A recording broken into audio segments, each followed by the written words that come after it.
Beleza, galera? Esse aqui é o nosso escape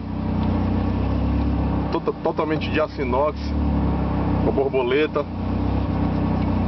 E a gente vai testar agora no Gol 1.6. Vamos ver como é que fica. Primeira, segunda e terceira.